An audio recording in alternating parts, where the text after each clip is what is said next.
Sí.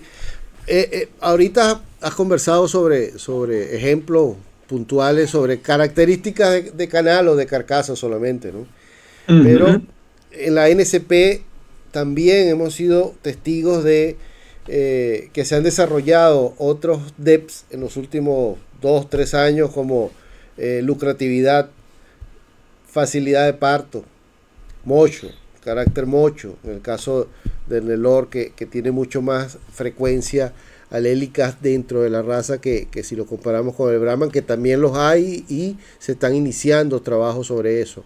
De manera que si es por caracteres, podemos pasar aquí varias horas conversando sobre cada una de la funcionalidad de estos caracteres.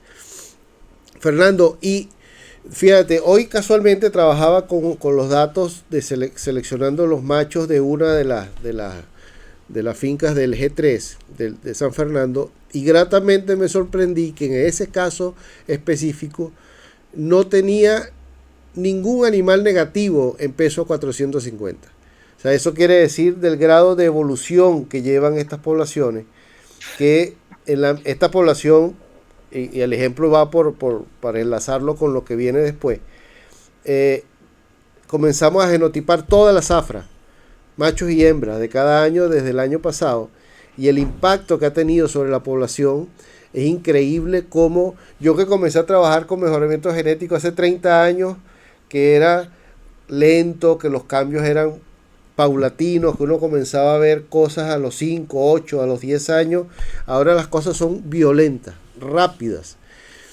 Y bueno, complementar este comentario con qué metodologías o qué diferencia la metodología que estamos trabajando hoy con lo que se hacía hasta hace 2 años. No solamente la NCP, sino todos los programas genéticos. Pues nosotros Claro. comenzamos a trabajar con 5 caracteres. Y básicamente con la misma información hoy tenemos acceso a 30, 40 caracteres de DEPS, que el que quiera hacer una ganadería mucho más rápida, más productiva, más rentable, tiene que irse por los lados de los números. Y más adelante vamos a conversar sobre las diferencias entre hacer una selección por morfología y con números, con DEPS. Claro. Sí. Así, Luis. Cuando miramos, digamos, lo que ha pasado en las últimas 4 décadas, ¿ah? Yo justamente en este momento, estos días, yo voy a dar una charla en el principal evento de mejoramiento genético acá en Brasil, que es la SBMA, ¿tá? Y ellos me pidieron para que escribiera, y era una charla para contar el histórico de los programas de mejoramiento genético. Y cuando uno ve, digamos, antes de la década del 70, 80, todo lo que hay hoy disponible no existía. No había programas de mejoramiento, no había evaluación genética, no había DEPS.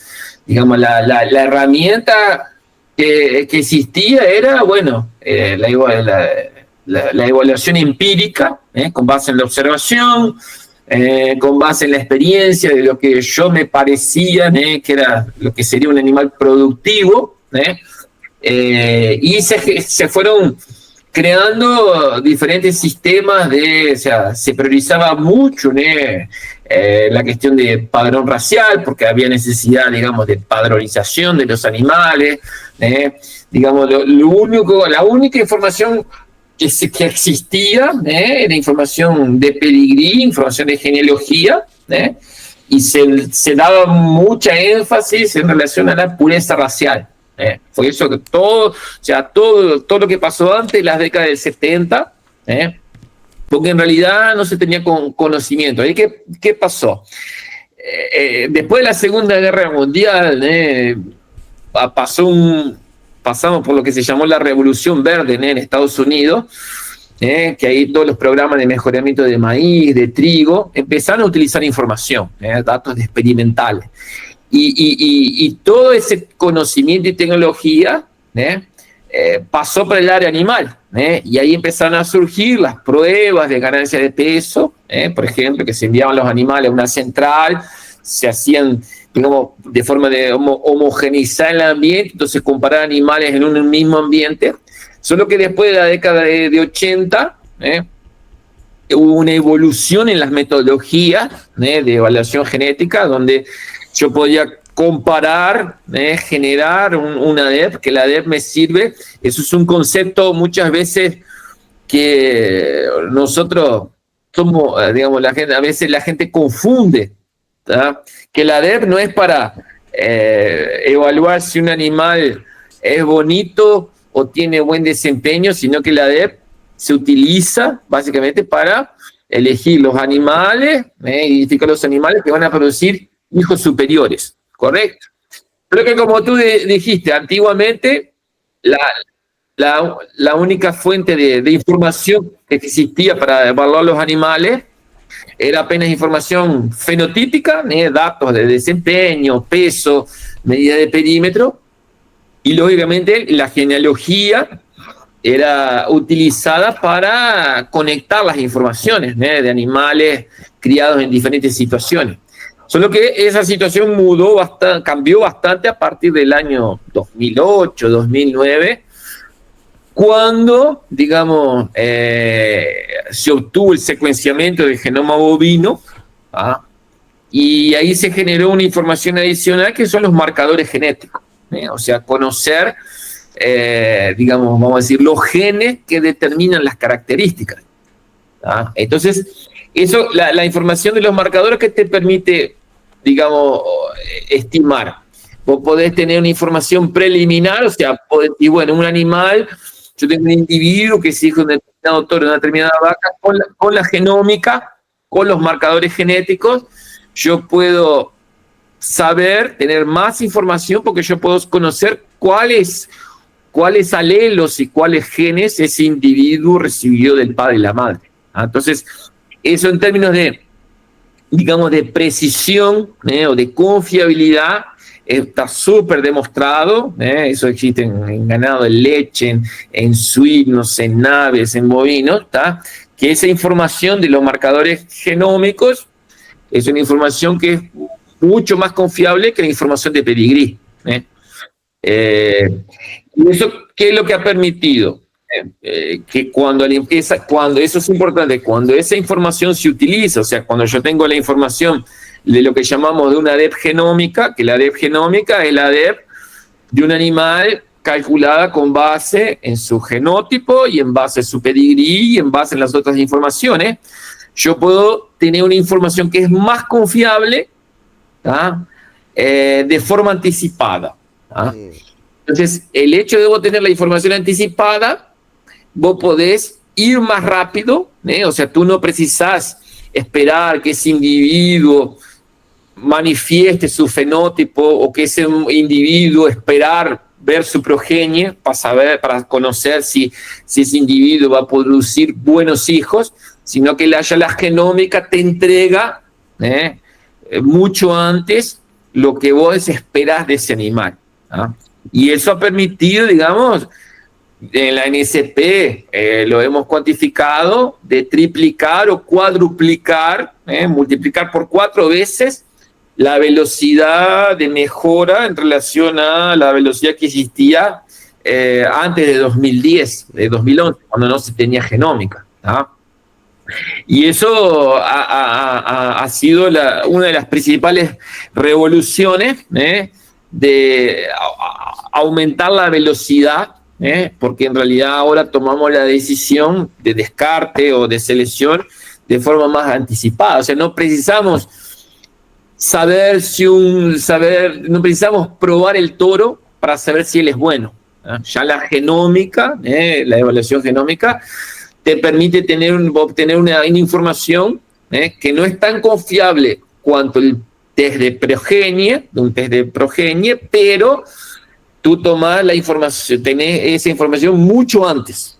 Entonces, así, eso ha funcionado en todas las especies animales, hasta en plantas. Imagínense, por ejemplo, en mejoramiento genético de eucaliptos, se utiliza el mismo modelo para analizar los datos o para generar las DEP, que utilizamos para analizar una vaca, para estimar la edad de una vaca y estimar la edad de un eucalipto, es la misma metodología.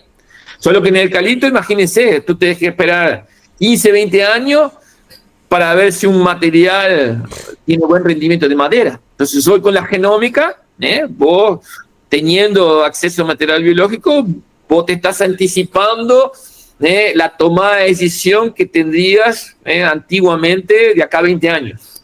Entonces, eso fue el gran salto que ha permitido la información, o sea, anticipar. Pero para eso es importante, porque un detalle importante en lo que decimos, lo que va en la letra chica.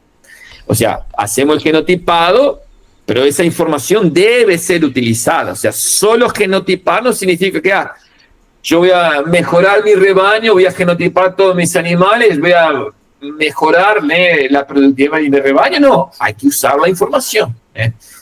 Entonces eso ha generado un cambio de paradigma, que lógicamente, por mal que parezca, todavía existe gente que utiliza las herramientas que existían hace 30, 40 años, la evaluación visual, la genealogía. Yo no digo que esas herramientas estén equivocadas, tuvieron su utilidad, fueron muy importantes en su época, pero hoy tenemos herramientas que nos permiten andar más rápido.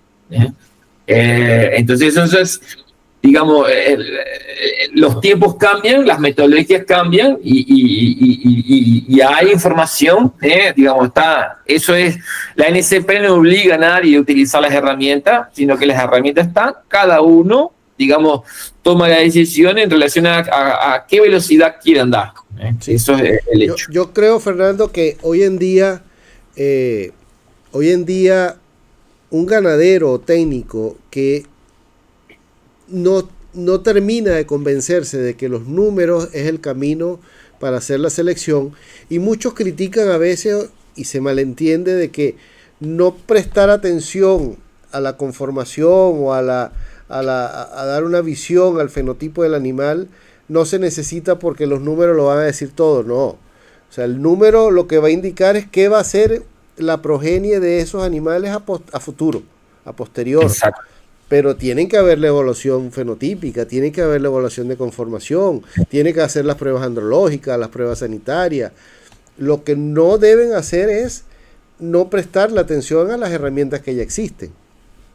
Nosotros recientemente, por primera vez, hicimos una ecografía de carcasa, de canal, y esa medición entró en la evaluación última que salió esta semana, y o sea, el cambio de los valores de área de ojo del lomo de los animales del G3, que están conectados a su vez por pedigrí, por los genotipados, amplió la variación, que lo conversamos, que una ampliación de la variabilidad, y ahora pudimos identificar animales superiores, y que esto nos está dando una herramienta de selección que simplemente es determinar de utilizar esa herramienta. Como pudiéramos decir, no la usamos. Entonces, bueno, ¿para qué hicimos una inversión en hacer medición de ecografía? Entra la metodología, nos da el resultado, y el no utilizar la información no tiene sentido. Ahora estamos utilizando un nuevo criterio de selección dentro de los toros que se van a comenzar a utilizar. Entonces, el avance que vamos a tener ahí es muy grande. Y